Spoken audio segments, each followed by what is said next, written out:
Hi everyone, welcome back to another gameplay of BTD6. So let's continue with the brand new map, Middle of the Road. I'm gonna show you right now Impoppable. I will be using Quincy as hero, and he's the very first hero that you unlock in the game. And then I will be using a no monkey knowledge. So once again, this is gonna be a very beginner friendly strategy. And as long as you have the different towers and different upgrades unlocked, you're gonna be able to follow it. Now you want to use Quincy because Quincy is the only hero that you can just drop right from the beginning. And you're going to place Quincy right here, pretty much closest to the top and to the left side. And Quincy, of course, it's not like Obin, so you can see that this building right here is going to actually block Quincy arrows. But despite that, Quincy is going to be able to handle all these early rounds, and yeah, you're going to already gain experience and it's going to be able to level up. So once again, I think that placing your main towers around this rectangle at the beginning might be the best thing to do. Next, I'm gonna be placing a ninja right here, closest to the top and to the left. Just to help Quincy in the early game to have some more damage.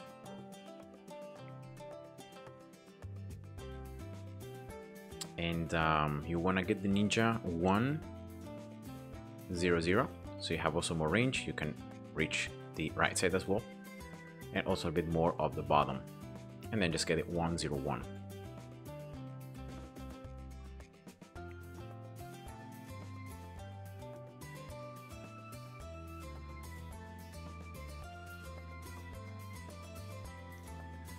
Finally, you want to get it 2-0-1 as soon as you have enough cash, and that's pretty much the early game. Ninja and Quincy should be more than enough,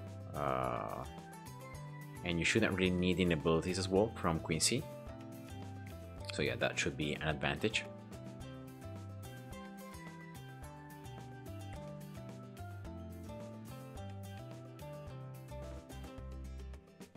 And usually what I do on Impoppable, considering that everything is more expensive, I just like to go with some farms to increase my overall income. And of course you can avoid going with farms. You can just go for the most common or the best strategies, towers that are pretty cheap but are gonna still manage to get you through. But yeah, going with farms or with any other like catch or anything method, it's always nice. I'm gonna get the farm 1-0-0. Here around 22, I just recommend to use Quincy level 3, like halfway through the round, so that way you can clear up these Bloons. See, these yellows that sometimes might be able to sneak through. But just to prevent any further possible, RNG loss or stuff like that, just place a druid right here. Once again, closest to the top and to the left. And you want to get it on strong.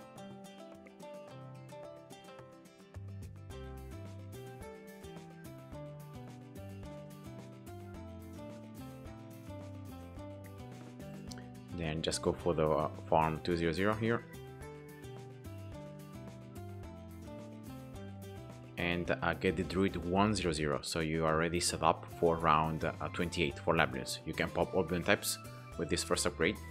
And actually, this trait right here, 1-0-0, is actually much more efficient than, for example, a sniper 1-0-0. Even though the sniper, can cover the entire map and has, different usages.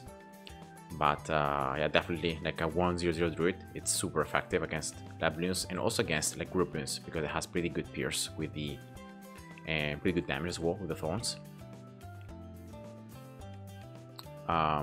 And yeah, after you get the farm 2-0, that's pretty much it. That's gonna be your income for the early game. But you would really want to prioritize going for a 4-0-1 ninja, then an alchemist 3-0-0, just for round 40 for the mo-up, just to make sure you can pop it, and there are like you have no risks of like RNG or anything like that.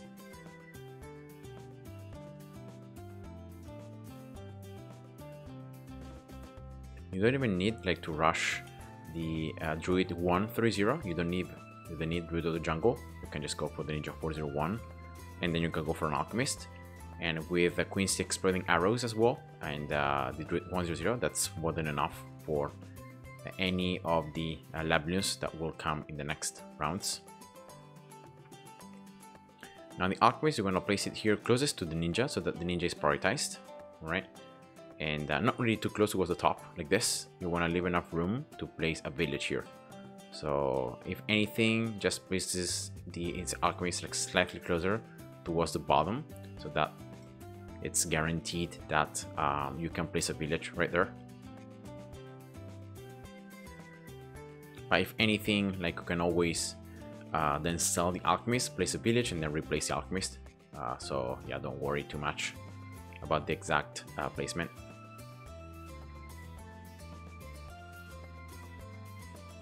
So just 300 Alchemist, it's enough. So now I'm gonna save up and I'm gonna get this bank as fast as I can.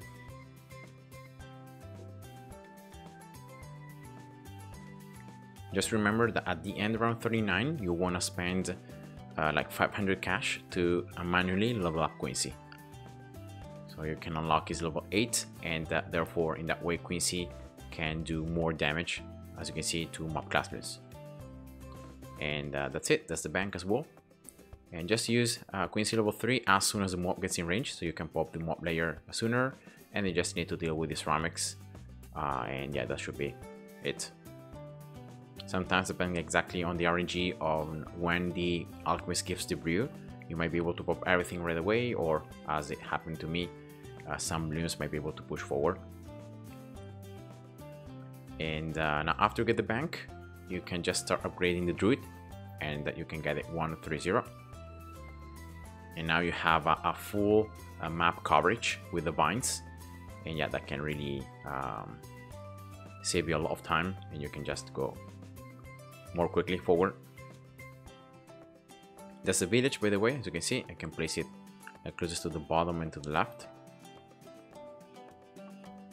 There we go.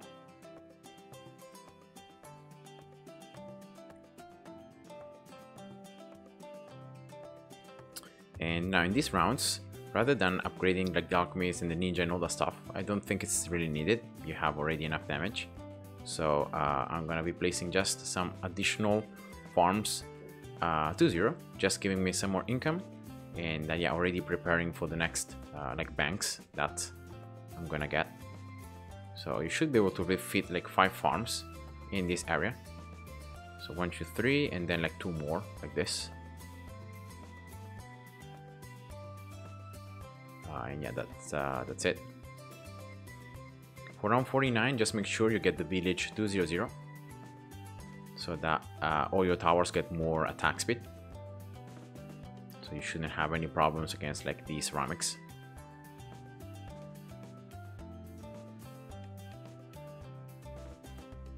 And then the last farm. Yeah, here actually at the end of round 49, just stop the other round, because you should be able to collect the cash from the bank.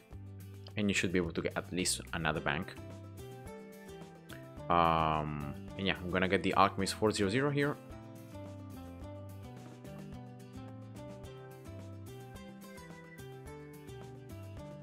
And I'll start upgrading now all these farms like 2-0. Here we go.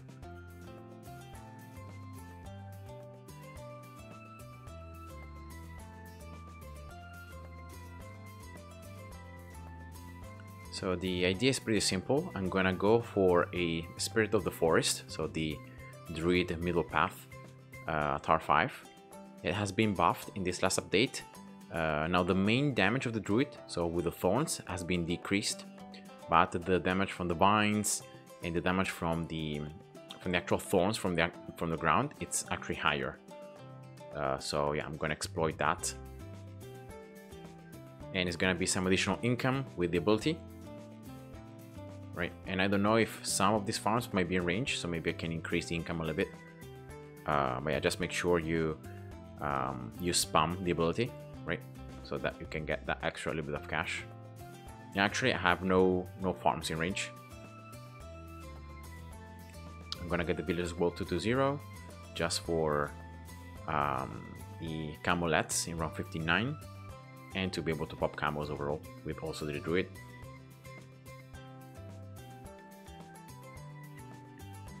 And yeah, just remember that at the end of round 59 you can collect the banks once again.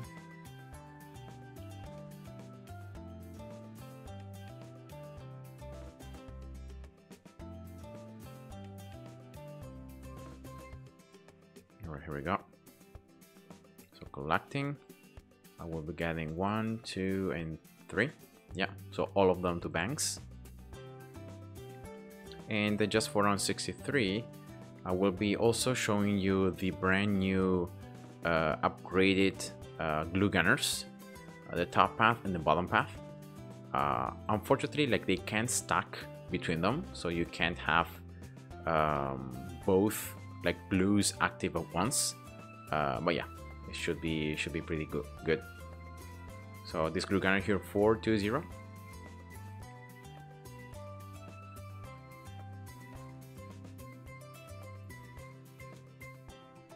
I'm gonna get also this Alchemist 401, right? Should be able to buff some more towers. And yeah, actually I'm gonna build the other glue gunner like later on, so that I can show you first this updated like Bloons solver path, and then I can show you the other one for the late game.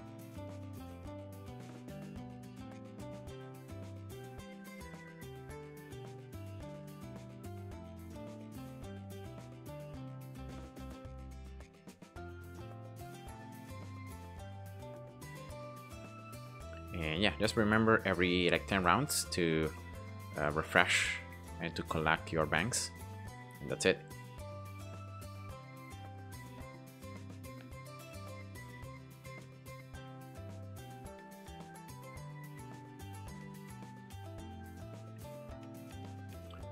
In this middle game, actually, I could even go for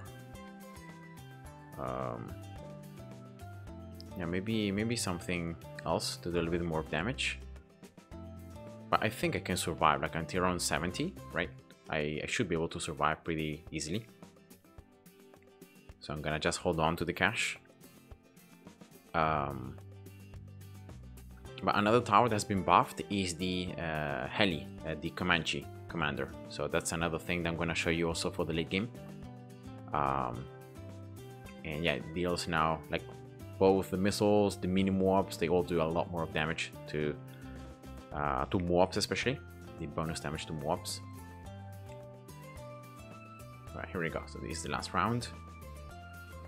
I'm probably gonna get first the Spirit of the Forest, so that I got the vines on the ground, and I got the extra cash at the end of each round. Here we go, collecting Spirit of the Forest, and yeah, I'm gonna just keep on collecting like on round 79 and 89, and then yeah, just 2 more collections with the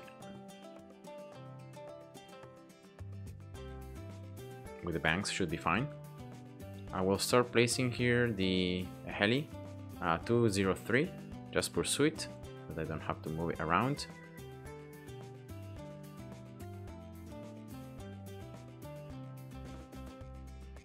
Just 203, I guess. I want to get first this Bloons solver so that I can show you the updated version of it. Now pretty much every balloon that is glued, that it's popped, is gonna leave on the ground a splat of glue that can further, you know, affect other balloons, and that can increase a bit more the damage. So that's how it works.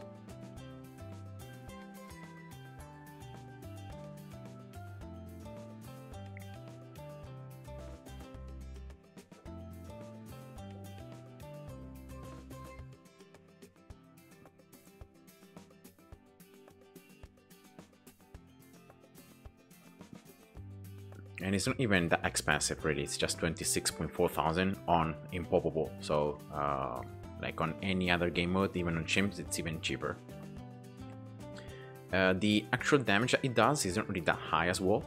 But yeah, the fact that now you can do some additional damage with the glue that's going to left behind, it helps. So I'm gonna actually just place the heli, I don't know, maybe up here, right? So that I'm not gonna shove any mobs too soon, and you can, I hope you might be able to see the glue on the path.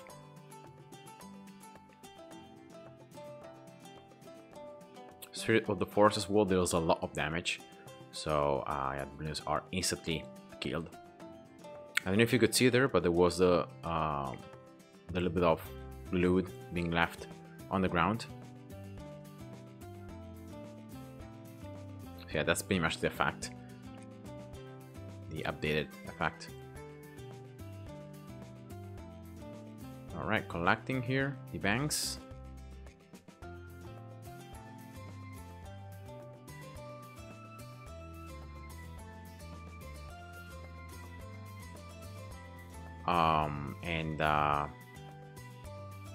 Yeah, now I'm gonna just get the Comanche Commander. This is the path, the upgrade that has been buffed as well. The actual damages, extra damage. And now actually for the late game, I'm gonna just get this village through 3-0. Alright, I'm gonna sell this glue gunner because as you could see there, like it's not really doing that much damage.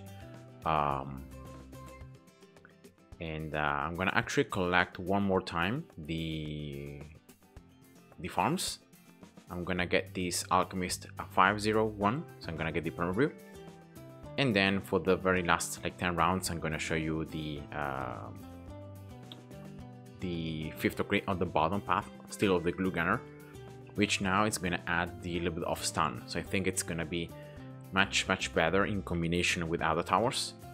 Like the top path of the glue gunner might be good if you use it by itself or alone, or maybe just in combo with other towers, like supporting towers. Instead, this bottom path you can really use it as support. So that's why, in my opinion, like it could be a lot better in many different scenarios and not just in some.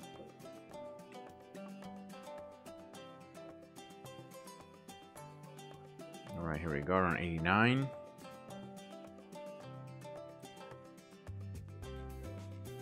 Let's collect. So that should be the permabrew, and now I'm gonna start upgrading this bottom path. I still think, despite the fact that the stun procs every time a glued layer gets popped, I think it's still superior, like if you get it 0 to 4, because you can affect more balloons, so you can overall like create more stuns. If you go for the top path, it's true that you're gonna glue all the layers, so you're gonna create a stun every time each layer is destroyed, but you're gonna be affecting a lot less balloons.